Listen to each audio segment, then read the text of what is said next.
Hey guys, welcome to this edition of the Cover One Buffalo podcast. I am super excited tonight because we're getting closer to the NFL Combine, and I absolutely love this time of year for that. And also, we have our very own Jordan Reid from the NFL draft side of the Cover One thing right here on with us tonight. Jordan, how you doing, my man? I'm good, man. It's a pleasure to be here. I'm excited to talk about a team that I think has a very, very bright future in the Buffalo Bills. Yeah, and you mentioned that and in your tweet about going live with us. And what do you mean by that? Because when we're not talking to a lot of Bills fans, usually they don't have nice things to say about us. So if you want to elaborate on that, I'd love to sit back and listen to that. Well, the best thing is that I think they have the right operation in place from a personnel standpoint with Brandon Beane. I think he's a fantastic general manager, and Sean McDermott, who I'm very fond of because I'm a North Carolina guy. I've been in the North Carolina area all of my life, so I've seen Sean McDermott in his days with the Panthers and how he evolved there. So I've been a huge fan of him for a really long time, and I knew once he got his opportunity to be a head coach, I think he would flourish. And we saw that, and I think the Bills are still in the foundational stage, what I like to call of building their team, but they have the proper building blocks. And I think, and I'm not saying these two guys are on their level of those guys, but the blueprint is very similar to when Brandon Beane was with the Carolina Panthers when they drafted Luke Kuechly and Cam Newton. So they have those foundational pieces in place with Josh Allen and Tremaine Edmonds on both sides of the ball. So that's why I think the Bills have a bright future. Now it's just a matter of filling in the details of the team. Absolutely. And I did want to mention also, we still have Greg Thompson here with us tonight. He was muted because he has a bunch of, he's building a new monument to me in his basement.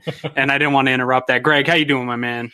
Good. Yeah. Construction's just wrapping up for the day. Finally going through. I think we got the cleft in your chin just right. So it should be, it should be good. Yeah, good thing you didn't need to put much facial hair on there. Just a little sparse, just a little. Yeah, little parts of it. So, good to have you guys both on with us. And yeah, man, I agree with you, and I think Greg also echoes those sentiments. We are big fans of the process here in Buffalo and what Sean McDermott and Brandon Beane are doing here. And this is coming into their second full off season. Obviously, Brandon Beane wasn't part of the first draft. Sean McDermott was here. That was a bit of a weird transitional phase with Doug Whaley still being a part of this organization. And then we got Brandon Beane, and I like what they've been able to do. It looks like they're on the same page, understanding the needs of the coach and what the coach is trying to get together. That's something Greg and I have talked about here on the show. We haven't had in Buffalo. There's been so much changeover at coaches that don't understand the GMs, and GMs not getting the players for the right coaches. And then one guy's fired and the other, you're drafting for a new coach. It seems, at least for right now, we have a little bit of consistency in guys that know what they want. So that's something for us to be excited about. And now we're ramping up into the full-on draft season and the combine. Before I get into that, though, here, I'm going to tell everybody that hasn't heard about it yet a little bit about Cover One, and then I'm going to let Jordan kind of explain what you do here for Cover One. But if you haven't heard, cover1.net is the premier place to go for all your Bills content, but more specifically, a lot of your draft content. We have guys that are just film junkies. They love the stuff, and they are breaking down every prospect. I'm having a hard time right now even keeping up with the content. I have to put aside days on the weekend to catch up with some of the scouting reports because there's so much great content coming up. And it really helps me as a fan go through this stuff, get ready for the combine, get ready for the NFL draft, because I don't have time to watch the film on all these guys, and I'm not going to pretend to be a guy that knows what I'm even looking at if I turned on the film. So I trust the experts, and that's what we've got. We've collected a good amount of guys that are experts in their fields here at cover1.net, and I'm telling you, go check it out. You can also become a premium member at cover1.net, and that gets you access to our Slack channel, access to premium content, lots of other things. Greg, you were previously a member of the Cover One premium membership, and then over time I started to like you, and I was like, well, why don't you come do this show with me or whatever. Tell people what led you to become a premium member and what you enjoyed most about it. No, really, it was, kind of process of elimination. You spend time going down some of the different postings on Reddit or in some of the groups on Facebook or some of the different hashtags on Twitter. And it's hard to find, every once in a while you'll find glimmers of hope, and you'll find, educated, intelligent people that know what they're talking about. And, they're kind of ideas don't fall apart immediately, and you'll be excited, and then all of a sudden you'll get dragged down the same rabbit hole, and find yourself amongst people that you're just not sure that they know what they're talking about, or they can't back up what they're saying. And I started to read more on Cover One. I started to follow some of you guys on Twitter, started to find some of the video breakdowns, and saw that it was open as a premium membership. I was like, I'll check it out. It was a reasonable deal at the time. I jumped in when it was one of the $10 deals, and then going through, you start to realize, wow, there's a lot of people that actually care about the team and are reasonable and understand the long-term build and what they're trying to put together between McDermott and Bean and what they have going on here, and do their research and come in and share ideas with each other and find interesting posts that we share. So it's not a lot of people that are going through from a content standpoint that are creating their own things, but are finding good, intelligent things they want to share amongst each other and want to be able to go through and look at. And it's really a great community that I appreciate. Absolutely. So head over to cover1.net, check out the content. We have a mobile app. You can download that on iOS or Android, get all over that. And here at the end, we'll go over all the ways you can find our content. But Jordan, tell our fans a little bit about you, because obviously I think a lot of people that are here know the Bills side of cover1.net, but what you guys do on the draft side, I don't know if all these fans know about. So tell us, who you are, how you started with Cover One, and what you guys are up to over there. Yeah, so my story is pretty crazy, and I love telling it because nobody ever believes me when I say it. But I started my Twitter account about 3 years ago, and the only reason I started it, I'm actually a Vikings fan. So the only reason I started it is because they brought in a guy named Michael Johnson, who played for the Cincinnati Bengals at the time. He still does play for him now. And they brought him in for a visit because there was a connection between Mike Zimmer, of course, from his days in Cincinnati when he did get released. Well, he was a free agent with the Bengals at the time. And I was so pumped up because anytime the Vikings bring a guy in actually to the facility, they ended up signing them. And it did not happen with Michael Johnson. He left the door, and I was just extremely pissed about it. And I was like, man, somebody has to hear my argument about this. So I started my Twitter account, and I just started going on a rant.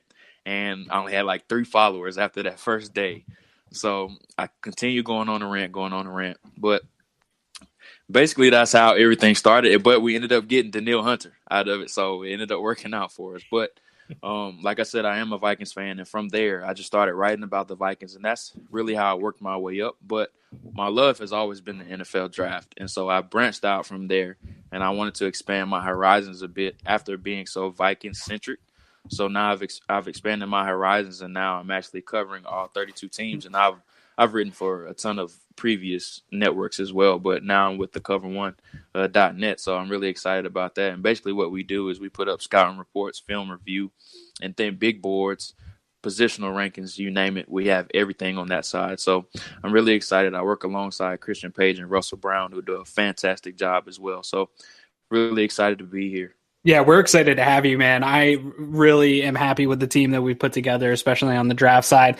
The Bill side, me and Greg, not so much. But you only have so much to work with. Yeah. But you draft guys are killing it, man. And it honestly makes our job a lot easier. Like I said, the ability to just let you guys do your work and then read that work and help us formulate our opinions and find the fits of all these draft processes. Because it's a ton of work, man. I don't know that people realize it. I see a lot of people on Twitter saying, well, I watched the film.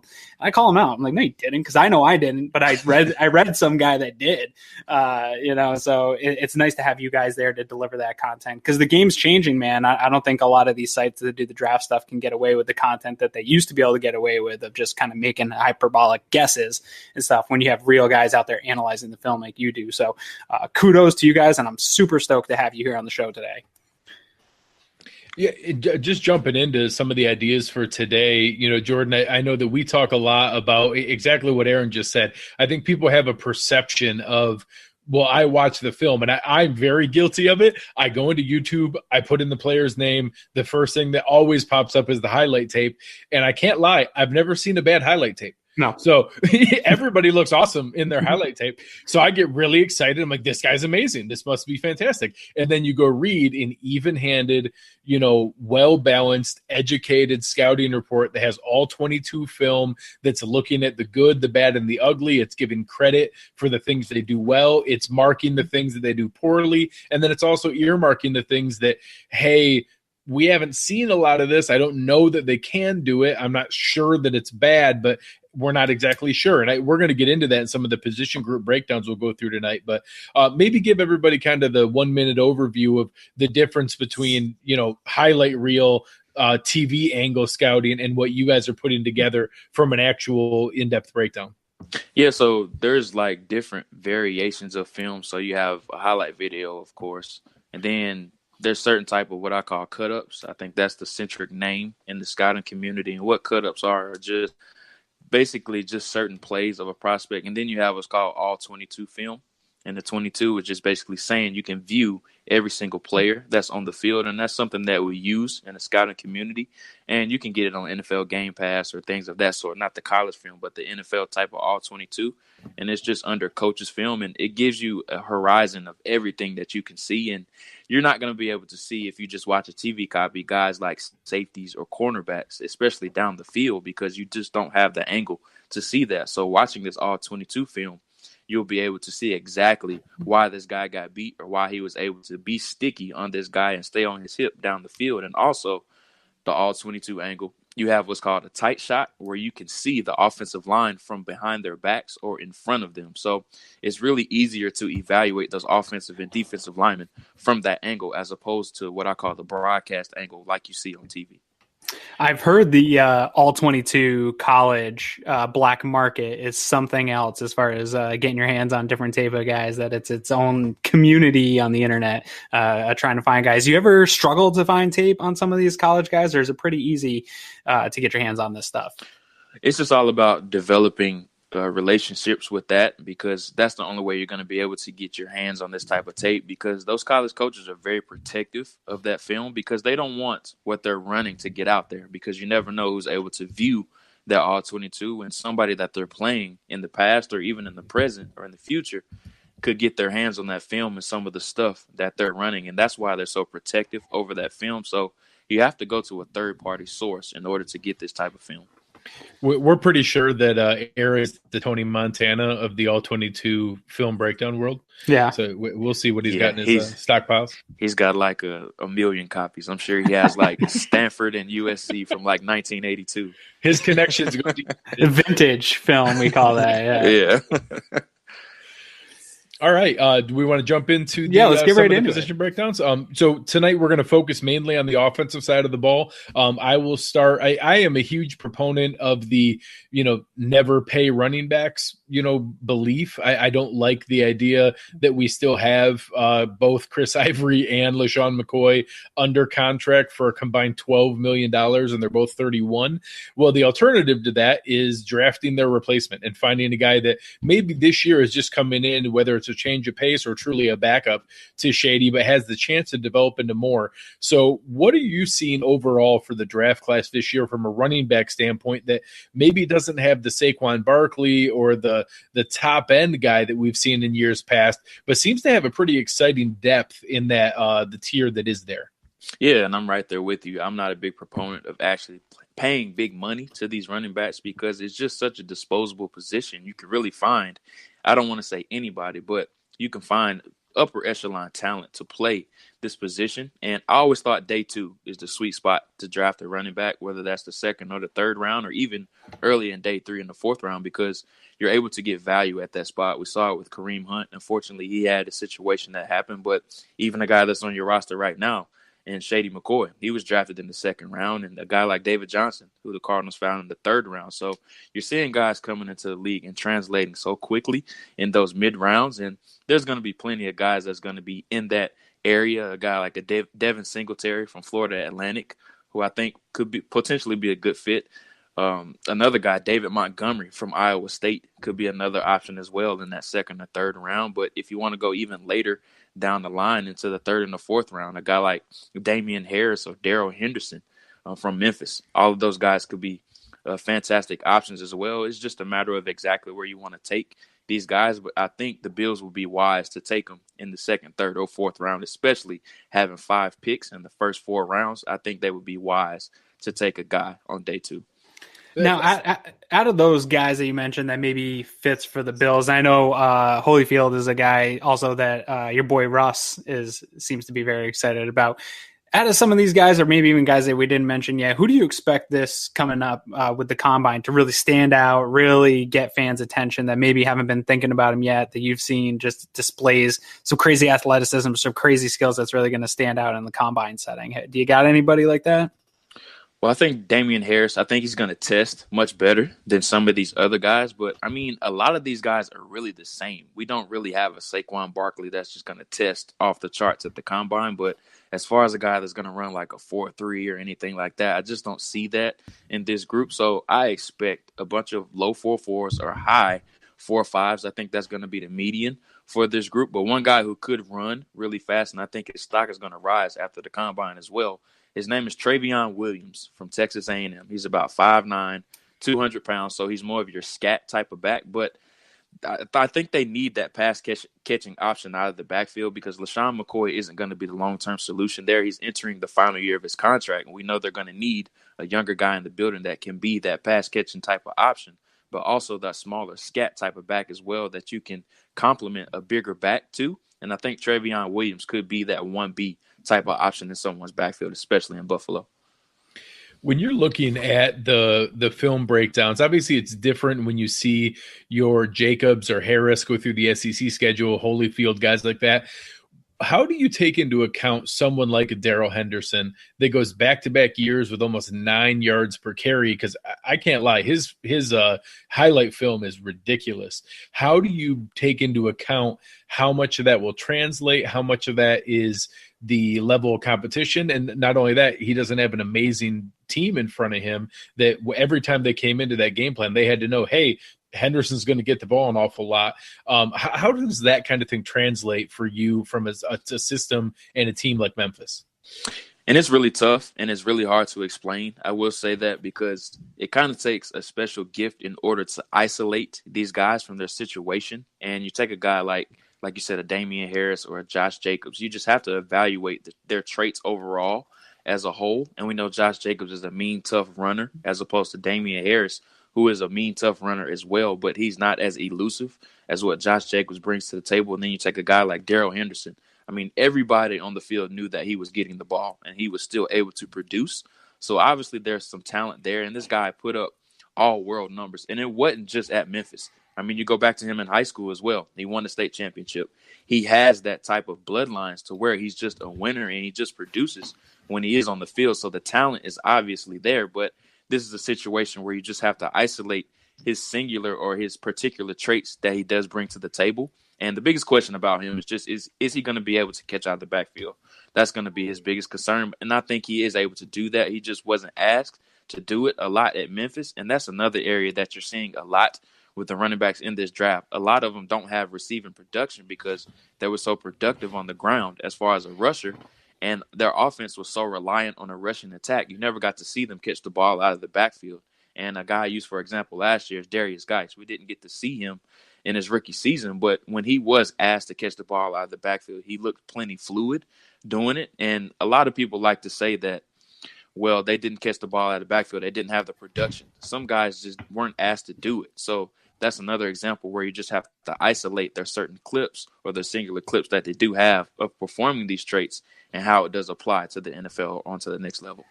One guy I want to ask you about, because I was big on him last year, hoping that he would come out. He goes back to school, has a down year, gets injured. Bryce Love. Looks like, I think if he would have gone last year, he would have been a much hotter prospect. Now, obviously, after the injury, nobody's really talking about him. Where are you at with him, and can he be a guy, even with the injury history and the lack of production last year, can he be a guy that a team picks up late in this draft and can stash him while he gets healthy? Or is he just kind of damaged goods at this point already?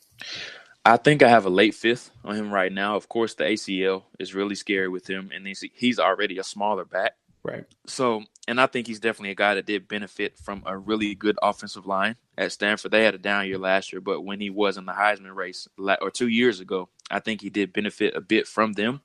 And the one thing that is scary about him is he only has, I believe, 9 career catches.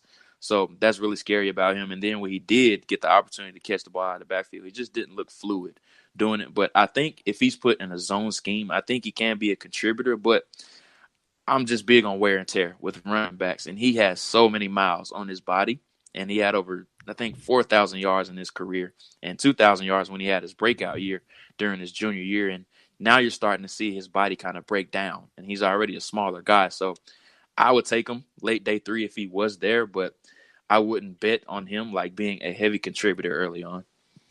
One last question before we move on to the next position group. I'm going to go to the chat here. One of our guys from the premium channel, Jibo, he goes by Jibo in the channel, Joe Nelson here in the chat, was talking about some of the guys that we looked at previously, and you had mentioned like size and that one of the guys, 5'9", 200 pounds, is kind of small. I was actually shocked listening to another show they were going through, is actually someone in the scouting community, Daniel Jeremiah and Bucky Brooks on Moving the Sticks. When they're going through, they're talking about the top 10 rushers this year in the NFL and the average size of what that top 10 rusher was. And the one exception was Philip Lindsay, who's 5'8", 187. But the average size of the top 10 rushers was 6 foot, 228 pounds. And that was shocking to me that it was that big, and not just one or two exceptions, but the average of the top 10. And what do you think we see? Do you see someone who has that kind of size behind them in this class that could be the every down back? And I know, again, Joe had mentioned David Montgomery, a name that you brought up there. Do you think there's someone who has that kind of bulk behind them to take 20 carries in today's NFL and be a top back? I don't think there's a guy that's completely well-rounded to take that type of punishment. This draft is more of a shorter. You have a bunch of 5'9", 5'10" guys, but they do meet the weight threshold. I believe you said it was 228 pounds. I believe that's what you said. But you have some guys that are 215 plus. I think that's a common range for a lot of these guys. But one guy that does actually fit that, his name is Miles Sanders from Penn State. Now, he's not quite 6 foot. He's more in the 5'11" range, I think around 220 pounds. But he did commit to Penn State knowing that Saquon Barkley was already there. So he has that competitive nature in him. And he had a breakout year last year. He finally got his chance to shine at Penn State.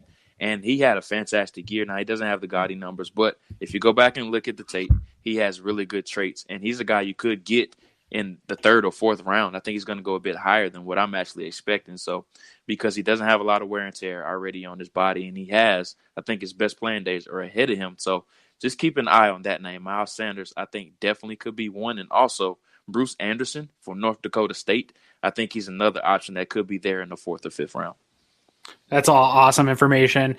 And there's obviously a number of needs that the Bills have to address in this draft and free agency. And I expect a little bit of both on the next position group, and that's wide receiver. I think they're going to attack it in free agency and here in this draft. I expect them to at least walk away with one of these wide receivers.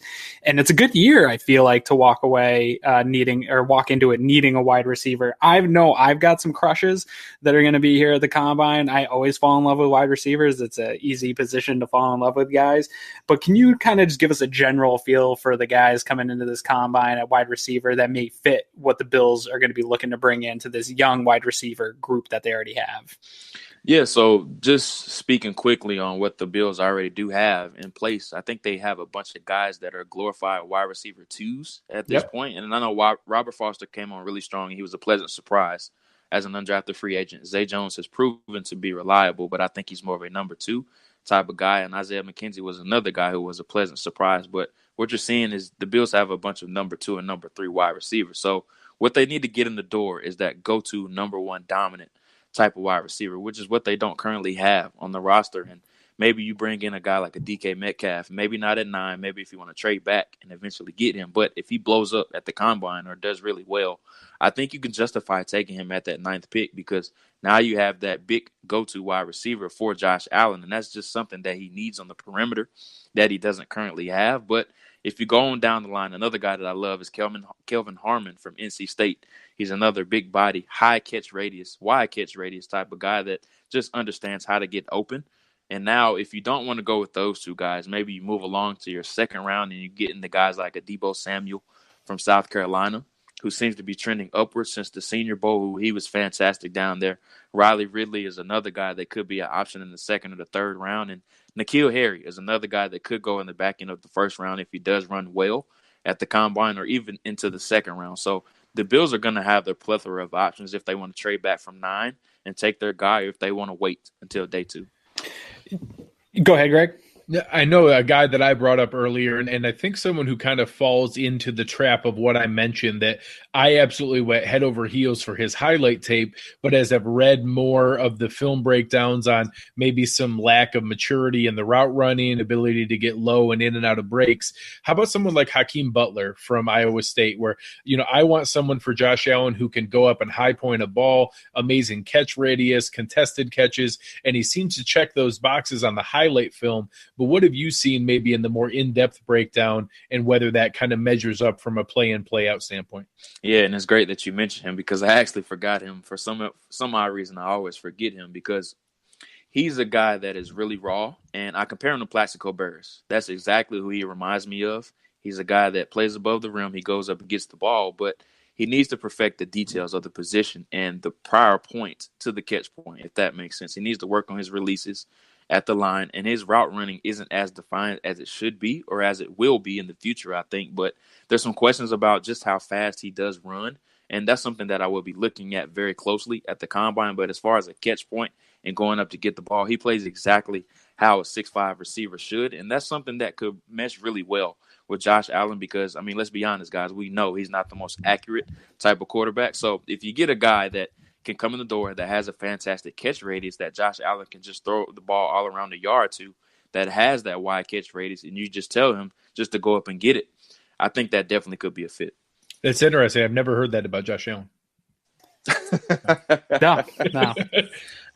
I muted everyone that says that on Twitter. No. So I do think that there's a possibility that they actually walk away with 2 pass catchers in this draft, because I still think, even though, as you mentioned, Robert Foster came on this year, Isaiah McKenzie, I think, even though he's had some flashes, I think that he's a guy that maybe is hanging on to a roster spot going into the 53-man cuts. I don't think that he's necessarily a guy that they want to go into the year with. So I think they really need to fill up that room. I don't know that they're sold on Zay Jones. He's really going to have to take a step forward, and I wouldn't be surprised if they bring in guys to compete with him, to push him a little bit. So I could see them walking away with 2 guys in the draft and some undrafted free agents even. So outside of that top tier, obviously you mentioned we need the number 1 receiver, and I couldn't agree with you more. But outside of there, seems to also be a lot of guys that can fill in these other roles that maybe have different talents than your Robert Foster, who aren't maybe as quick of a guy, or more reliable possession type guys. A guy I'm in love with after the Senior Bowl is Terry McLaurin at Ohio State. I think he's going to be fantastic NFL wide receiver. Guys like that Bills fans can look at and say, hey, you know what? He might not be the go-to guy, but he could be a really nice addition to this room that they can have on a rookie deal for the next 5 years. Yeah, and he's another guy that I fell in love with down there, and I think he's going to go in that 3rd or 4th round range. And whenever I took notes on him down there, everything was positive about him. And one thing that I always will remember about him from the Senior Bowl is that he was not only going hard or 100 miles per hour during the receiver drills and the one-on-one periods, but he was the only guy that was going full speed during the special teams portion.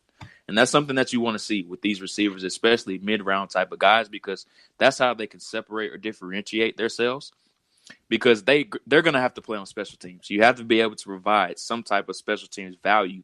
And Terry McLaurin has done that not only at Ohio State, but he's shown that he's taken it seriously at the Senior Bowl as well. So he's a guy that I will never forget just because of that factor. But another name I want to throw out there that if you watch his highlight tape, you're going to fall in love with him really fast. And his name is Greg Dortch from Wake Forest. He's one of the few 20-year-old guys in this receiver class. He put up crazy numbers. He was only there for 2 years. I believe he had 19 touchdowns. He's had experience as a kick and a punt returner now. He's only 5'9", 170 pounds, but he is lightning quick in the slot. And he reminds you a lot of Jamison Crowder, a guy that just is a professional separator. He can take the top off of defense, or he can work underneath as well. So I think after the combine, he's going to be a huge riser. No, it's really interesting. The way I talk about it a lot, especially in the premium channel Slack, is exactly what Aaron said with getting multiple guys. I want 2 type of guys. So we had already talked about the high end, the catch radius, high point, contested catch guy. And Aaron was going down that path of the, maybe it's a slot guy, but that quick guy. And I know some other names that came up at the Senior Bowl that maybe you can go into, maybe like a Penny Hart, a Deebo Samuel, a Andy Isabella, that kind of guy. Do you think there's someone else like that, whether it's those names I mentioned or someone else in that kind of mold that you think could be a slot receiver, that quick guy, maybe kind of an upgrade over Isaiah McKenzie possibly in our world?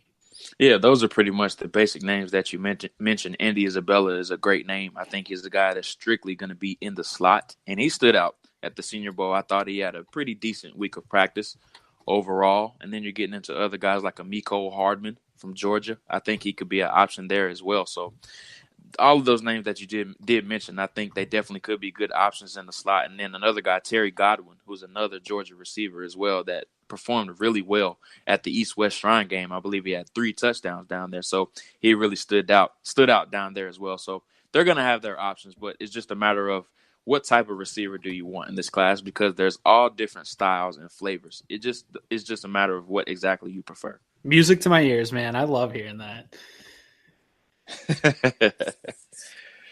Good. We ready to move on to our next position? Yeah, let's do it. All right, now comes the sexy position, the one that everybody drools over going into it, and that's offensive line play. Hey, you win in the trenches, right, Greg? you try to tell me all the time, but eventually I'll listen. We'll kind of split this up into maybe our interior and our exterior. Because since the Bills need everything, we'll kind of split it up. With that 9th pick, I know that obviously it started out all season long. There was an assumption that Jonah Williams was the top guy, no matter what, no doubt about it guy. Now it kind of seems like maybe a couple other names are creeping into there, and I've seen some where Juwan Taylor or Cody Ford are actually coming up as the top-rated tackle. How do you have those 3, or is there another name that's in that mix? Yeah, so this offensive tackle class got good really fast. And all year you heard Jonah Williams. That's the only name that you heard. But now there's guys surfacing. You hear Juwan Taylor. You hear Andre Dillard. You hear Greg Little. Even Yadni Kajust. So you're hearing so many different type of names. But it's really good because everyone knows that this defensive line class, that's all that's been talked about. But now the offensive line class is really starting to make a comeback and really starting to chase down what was thought of as a really heavy defensive line centric type of class. But this offensive line class overall, I think is going to be really good. Now, there's not as much depth on the interior as there is the exterior, but I think we're going to see a few guys go in the first round. I think Taylor, Dillard, and definitely Williams will go in the first round, but I think some team is going to fall in love with Greg Little as well, even though his tape isn't as good as some of these other guys. But a guy that was a former 5-star recruit coming into Ole Miss. And then he started 36 games at Ole Miss, never missed a start when he was there. So somebody's going to fall in love with that pedigree. And he probably has the best feet of any tackle in this class. He's so athletic. So he's already a natural pass protector. And that's something that we're going to see be drafted very high. We saw it last year with Colton Miller, because all these teams think they have the secret sauce or the secret recipe in order to mold their running game aspect or run blocking aspect around their already natural traits as a pass protector. Now, a lot of people, we've been seeing it more and more since the season ended, putting Jonah Williams and saying that he's not going to be an NFL tackle, trying to move him on the inside. And that's also kind of dropped his stock, I think, in a lot of the mock drafts. Where are you at with him? Do you think that that's just draft fever talk, or do you think that's a legitimate conversation? I think it's legit because we saw it last year with Connor Williams. I think he's in the same exact conversation, and I know he slipped all the way back to 50, I believe it was, to the Cowboys, and I don't think Jonah is going to slip that far. I still think he'll go in the first round, but all of the Joe Thomas labels that he was getting prior to this season, those are obviously have vanished to this point because he just doesn't have the same type of size that Joe Thomas did have coming out. But, I mean, if I'm the Bills at 9 and he's there, I will have no problems taking him because I don't want to say he's an elite talent in this group because I don't think he's an elite guy, but I think he has the potential to be a Pro Bowl type of offensive tackle, or even if you want to slide him inside the guard, I think he has Pro Bowl potential there as well. Yeah, and for the Bills, that makes sense because they have the ability to really keep Deion Dawkins where he's at or slide him somewhere else too. So, again, a little flexibility for drafting a guy with flexibility. Yeah, the same thing that we had with signing Spencer Long. I think that's another guy that you can play any one of 3 positions, and that flexibility is good when you don't know who else might be available in free agency or who might be there in the draft. So kicking inside to the interior, I know we've seen a fair amount of names out there. You have your Garrett Bradbury, you have your Chris Lindstrom, you have your Elton Jenkins. You didn't mention Cody Ford with the tackles. Do you consider him more of a guard? And then what are your top names for the interior guys? Yeah, this tackle class is so deep. I completely forgot about Cody Ford, and he's actually a top 15 player in this class for me. That's how highly I think of Cody Ford, and I think he could play tackle or guard. I think he's going to be fine at either spot, but I would try him first at tackle because I think he has enough foot speed and agility to survive out there. But if he continues to struggle, or if he does struggle later on into his rookie year, I would have no problems with sliding him inside to guard, and he's what I call a tone setter. He's a guy that finishes every play with guys in the dirt, and he just enjoys playing the offensive line position. So I'm very high on Cody Ford, and even a guy like Dalton Reisner, who I think very high of. I think he had a fantastic week down at the Senior Bowl.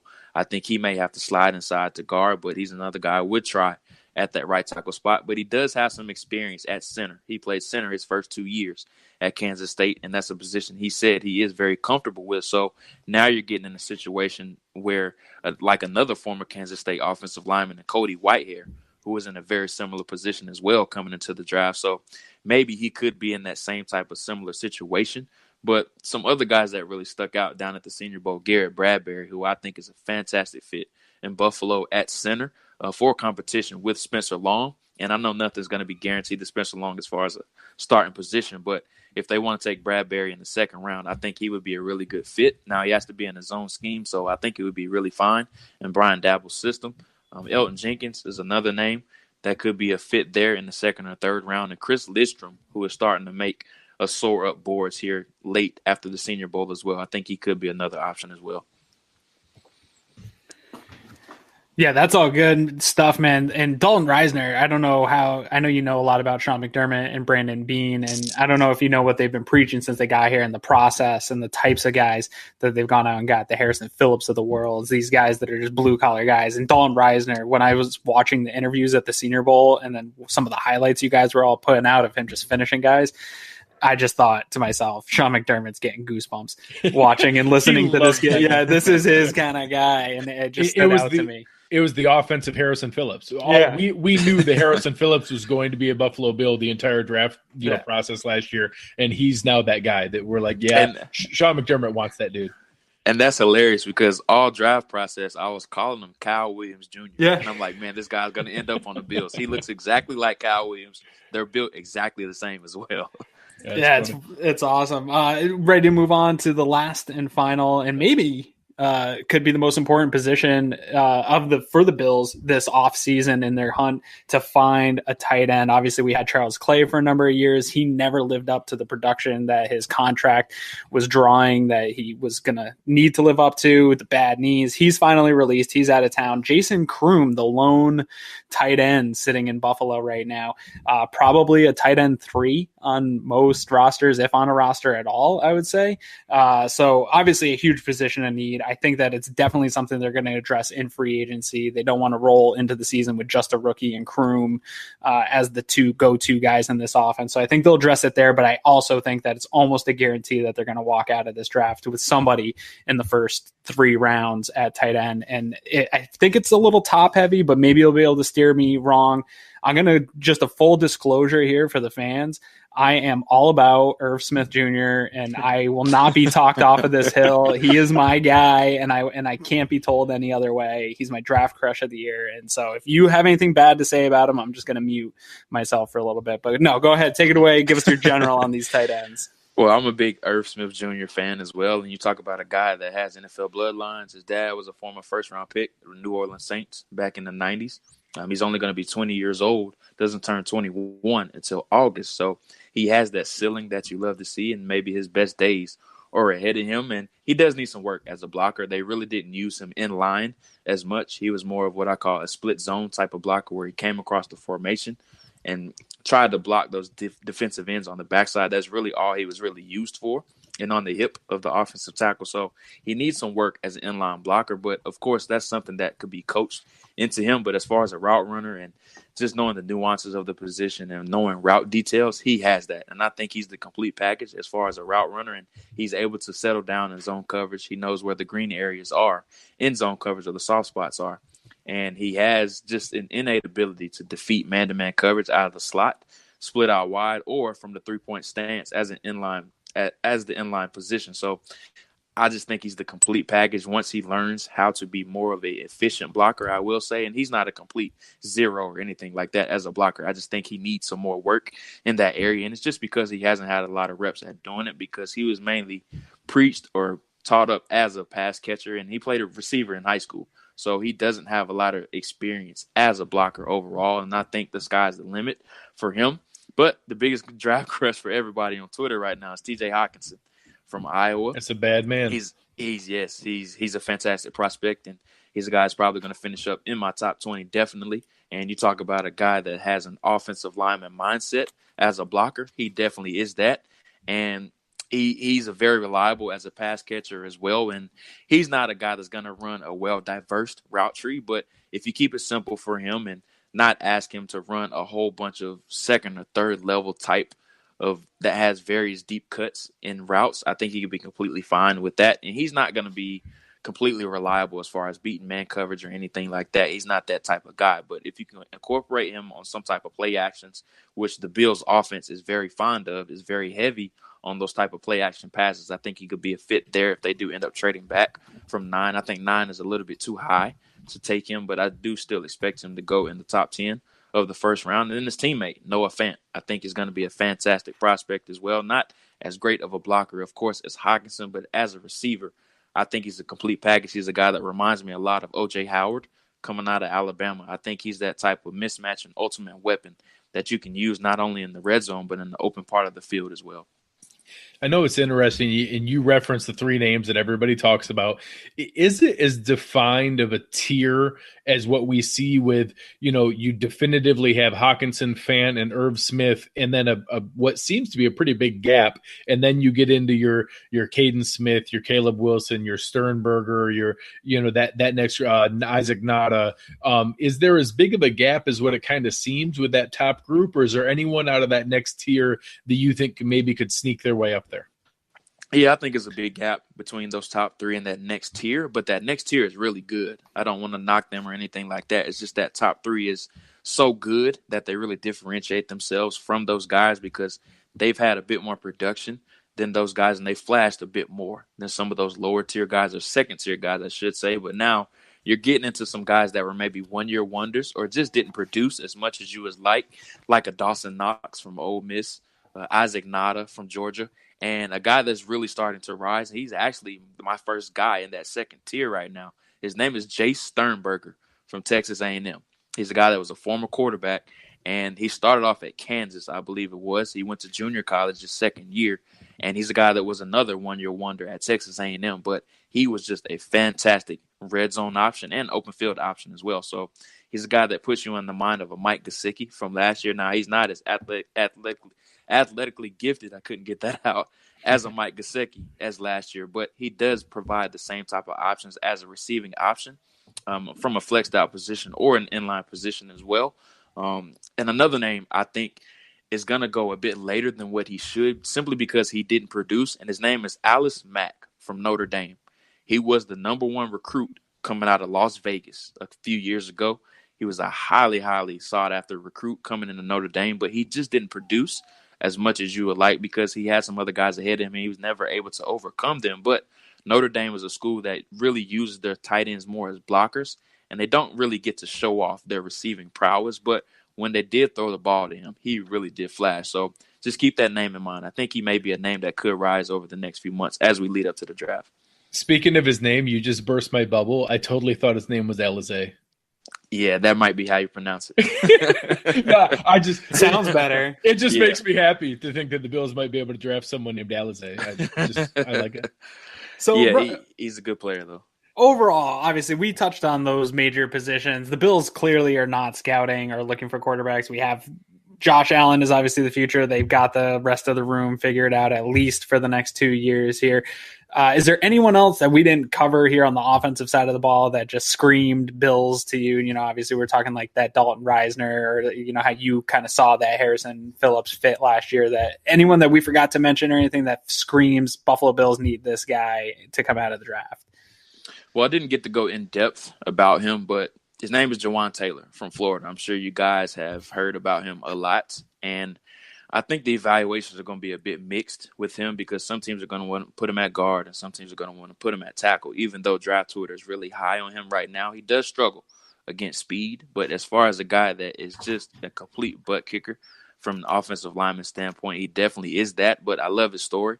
He is a guy that worked his butt off coming into Florida. So basically his backstory is that he was 400 pounds his junior year at high school, and his dream school was Florida. That's where he always wanted to go. He got down to 350 pounds prior to his senior year, and his film is just littered with guys just trying to get past him, but he's just tossing them everywhere.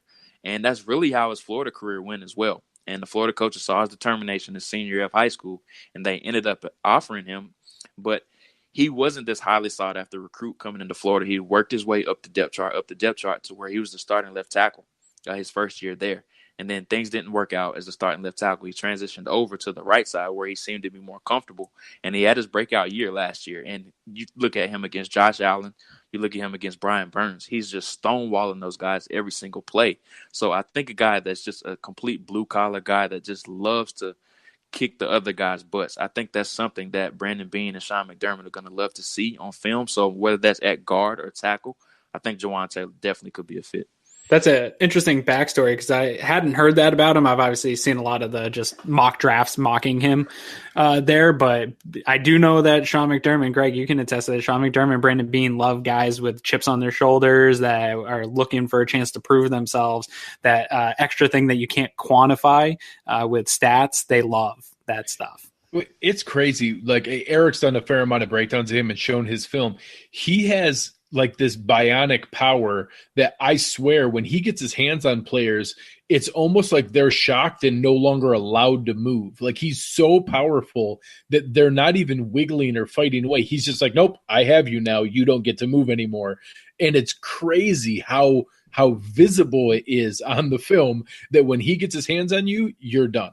Yeah, so actually in my scouting report, I compared his hands to vice grips. It's crazy. when he has his, they go absolutely nowhere. It's like they get stonewalled. And you saw it against Josh Allen. He struggled a bit in the first half, but once he adjusted and figured out exactly what type of moves and counter moves that Josh Allen was going to perform, I mean, he was just locking out and he was just completely stonewalling him every single play. And plus, I think has potentially the longest arm. I think he's going to be a guy that registers well at the combine when you start to see his measurables and how hard he's had to work to get himself into this size that you don't normally see a guy that probably is going to come in at 330 pounds, 330 and change, 6'5", the longest arms in the draft, but actually has had to lose 70 pounds to get down to there. It's just crazy the amount of hard work that's gone into that, of him molding and sculpting his body into what it is now. It's something that I think is going to be really interesting, and I'm starting to really kind of fall for him much more with the Bills pick. Yeah, so outside of the Bills, because I know you cover all the teams and you're just entrenched in the draft, we obviously were talking Bills-centric combine stuff here, but for fans that are listening, who are some of the guys that you're most looking forward to as the combine approaches, to seeing just them display their athleticism or what they're going to test or whatever it is? Who are, some of your top guys that you're looking forward to watching this combine? Well, one is obviously DK Metcalf. I think he is going to absolutely shred the combine. You talk about a guy, if he does run a low 4.4, I think that's going to be really good for him. I expect him to jump 35 plus on the vertical. And I think, of course, you guys seen the picture of his body floating around the internet. It's crazy. He looks like a defensive end. So he's one guy I definitely think is going to shred the combine. Another guy, and I think he's the most polarizing prospect in this entire draft, is Rashawn Gary. I think he's another guy that's really going to run really well, and I don't know if he's going to come in at 280 or 280 plus. We'll see what happens, but if he runs in the 4.5 range, I think he's going to go somewhere in the top 12 to top 15, just because even though he didn't produce, and a lot of people are saying, is he defensive end or is he a defensive tackle? There's on and on debates about that, and we won't really know until he is on the NFL level. So I think he's a guy that's really going to shred the combine. And those really are my top two guys. I was really hoping to see Marquise Brown run at the combine because I thought he definitely had a chance to be a 4-2 type of guy. So it's unfortunate that he did suffer the injury, but I love seeing the quarterbacks throw as well. That's something I put a lot of evaluation into, and just seeing their mechanics, not as far as how accurate they are, because they've never thrown to half of these guys in their entire life, the guys that they're throwing to on the perimeter. But another name I want you guys to remember, and I think he's going to absolutely shred the combine as well. His name is Terrell Hanks from New Mexico State. He's a linebacker, and he started off his career at safety. He went down at the Senior Bowl. As soon as he stepped on the scale, everybody was just in amazement.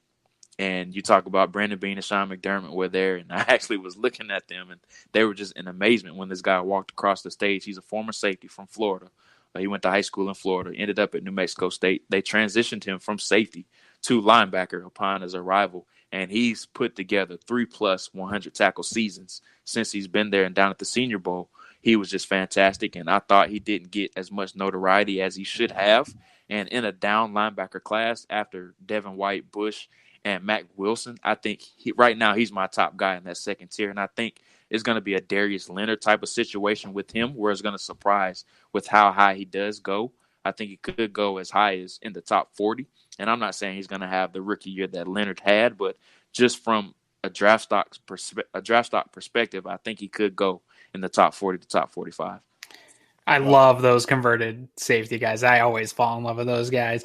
I think we didn't get to talk about the defensive units at all tonight. We'll probably cover that in our next podcast, but I enjoy watching some of those defensive linemen run every year, to know that men that big could chase you down and just break you. And I think this year is going to be insane. Some of the athleticism we just see displayed from interior defensive linemen and things like that. Yeah, and I didn't even get to Ed Oliver. Yeah. Well, one of the guys that's going to be crazy is not going to be because he runs a 4.5 or anything crazy like that. But at the other end of the scale, there's a decent chance Dexter Lawrence is going to weigh in at over 350 pounds and run a 4.9. That's just insane. Yeah, that is crazy. And I think if he does bench press, I think he's a guy that could hit 40+ as well.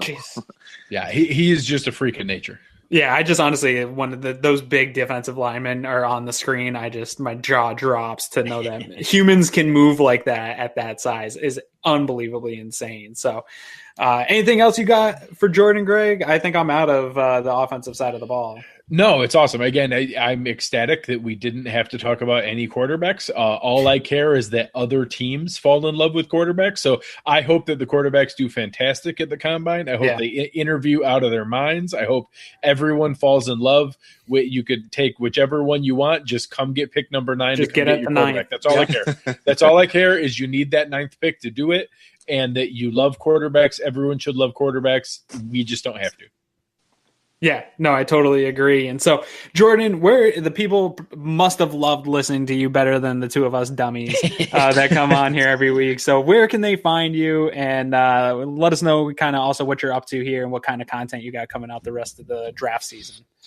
So you can find me on Twitter at JReidNFL. That's at JREID NFL. Just shoot me a follow on there. I do my best to keep everybody entertained. I post all 22 clips and just some things that are coming to my mind about prospects. You can also find my work on cover1.net. Of course, I'm going to be dropping my big board following the combine, probably the Friday following the combine.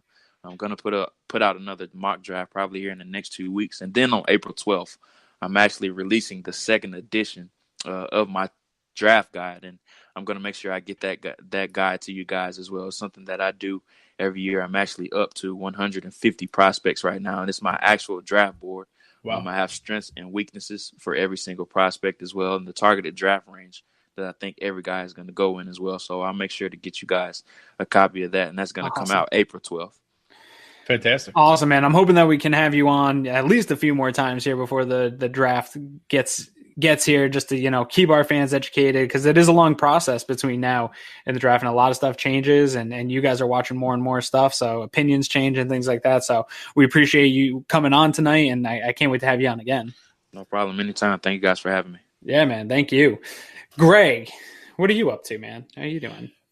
Really just trying to clean up my flooded basement and have it rebuilt. That's where a sad amount of my time is going. But you can still find me arguing with people pointlessly on Twitter. I got into a really good one this past week. But you can find me on there at Greg Thompsett, GregTompsett. Love to follow back Bills fans. Have a great time. We had an awesome chat tonight. So, shout out to Nathan Thomas and Joe Nelson, and Prospect Watch is always in their eye of the moment. A lot of great guys in there. We had a really good interaction tonight. So appreciate you guys taking the time to spend some time with us. Yeah, definitely. And you can find me at Aaron Quinn 716, a lot on Twitter. But honestly, if you really want to have a conversation with me, come over to the premium Slack channel. I am constantly in there and ready to have any type of conversation with you, whether it's my favorite shows in the world. We talked a lot about shows last night, or Bill stuff. So come on in, discuss. It's a great group. You can do that by going to cover1.net, finding the premium membership, joining for the premium membership. That one-time payment that you pay is for the whole year. There's no monthly subscription or anything like that. Just pay the fee, get in now. You're going to get all this draft content. You're going to get access to Eric, which is really, let's all be honest, the most important part of the Slack channel, and access to the film room. And then you get all the funny stuff that Greg and I have in our opinions there too. But definitely head over to cover1.net. Give Jordan a follow. Make sure you download our app on iOS, Android. But most importantly here, if you're a fan of our show, hit the little subscribe and like button on the YouTube thing. When you hit the notification bell, that's what really matters. The subscribes don't matter as much anymore. So hit the notifications bell, because that's going to notify you when we go live. And if you are listening to this in podcast form, make sure that you leave us a nice review in the podcast. That type of stuff helps. No matter where you listen to your podcast, make sure you leave us a nice review to keep this going, because we do it for the fans. We're definitely not doing this to get rich. It's all about getting information to the fans and trying to give you guys an objective view of our team. So we appreciate you guys. We really can't do it without you, and can't wait to go and check out the defensive side of the ball coming up here soon. We've got a couple other really interesting episodes coming up. So we'll talk to you guys soon.